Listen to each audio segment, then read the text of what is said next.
ni Alex ya Kayanza Kabintore, Kayanza ya Ribakare, Ribakare ya Rubabaza, Rubabaza Nditunze Maronko ya biri ku nzira ya Gatara uburi mwenende. Nyibwira tumenyane. Ibi ni Birori TV. Ndakwifuriza gukomeza kugira impagarike n'ubugingo. Komeza ugire impagarike n'ubugingo. Babwiye RIB ko banwa kanyanga bagira ngo bacurike inzoga. Yumvira by'abaturage. Uraseka urumirwa. Ni nka sinema, ni nk'urwenya. Nta gutinya, nta kugira ute. Bashishamanga baravuga. Bararebanaga. Barasetsaga. Umva cyari nka komedi. Ndagira ngo nkubwire aba baturage bakinye kimeze nka komedi imbere ya RIB. Ni amakuru adasanzwe meza kandi akubaka. Imvire bamwe mu baturage bo mu karere ka Kamonyi babwiye urwego rw'igihugu rw'ubugenzacyaha RIB ko hari abanwa ikiyobyabwenge cya kanyanga bagamije gucurika inzoka zo mu nda. Ni mu bukangurambaga bwo mu rwego rw'igihugu rw'ubugenzacyaha RIB bagira aho bagera ku baturage aho batuye bakanakira ibibazo bafite. Kuri uyu wa 20 Nyakanga 2023 berekeje mu murenge wa Ngamba mu karere ka Kamonyi. Nsabimana Daniel, umukozi wa RIB ushinzwe gukumira ibiyobyabwenge n'ibikorwa bijyanye nabyo n'ibiribwa bitujuje ubuziranenge, yavuze ko uwahinze, uwahishe, uwatunze n'uwacuruje urumogi iyo afashwe akagera imbere y'urukiko icyaha kimuhama ahanishwa igihano cy'igifungo cya burundu.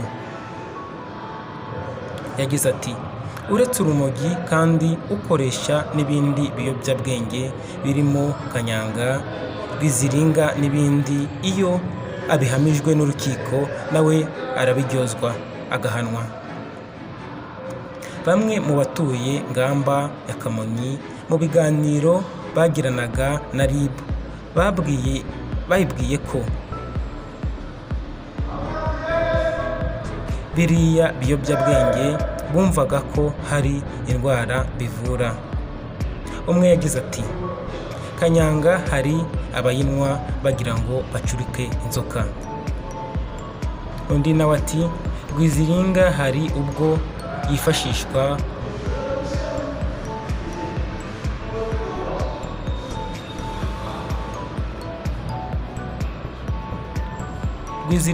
igihe ikoreshwa kugira ngo ivure ikibaganira. Nsabimana Daniel ukorera RIB yabwiye bariya abaturage ko ibyo babwirwa atari byo. Yababwiye ati ibyo bya rwiziringa byakoreshwaga abavuzi b'amatungo veterinary bataraza cyangwa ngo babe benshi, ahubwo ni mubagane niba urwaye inzoka jya kwa muganga. Iby'uko kanyanga ivura inzoka sibyo, ahubwo iraguhuhura. RIB ikomeza ivuga ko akenshi urubyiruko ari rwo rukoresha ibiyobyabwenge ariko bidakwiye. Ikindi abaturage bibukijwe kuko agati kamwe k'urumogi kugahinga biri mu cyiciro cy'ibiyobyabwenge bihambaye.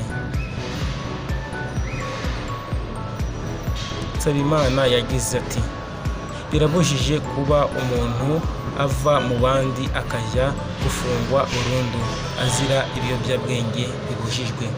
RIB mu kurwanya ibiyobyabwenge ifatanyije na RBC ifite insanganyamatsiko igira iti ikunde ibiyobyabwenge byangiza ubuzima tubyirinde. RIB kandi ibwira abantu kwirinda ibyaha byose ndetse no kubungabunga ibidukikije kuko ubirenzeho anabihanirwa n'amategeko.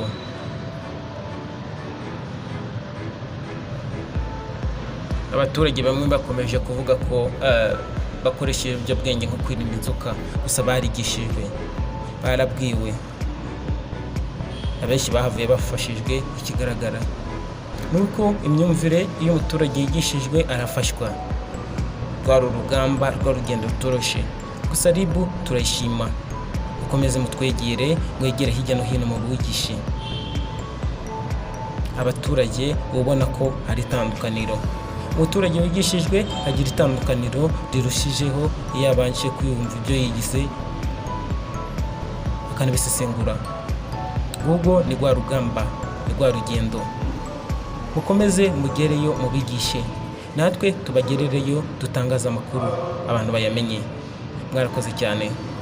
Ibi ni Birori TV, mudukore subscribe, comment, like, birakenewe. Murakoze cyane, mukomeze mugire impagarike mu bugingo. Ibi ni Birori TV, hasta la vista. Mudukore subscribe. Murakoze cyane, Imana ibahe umugisha.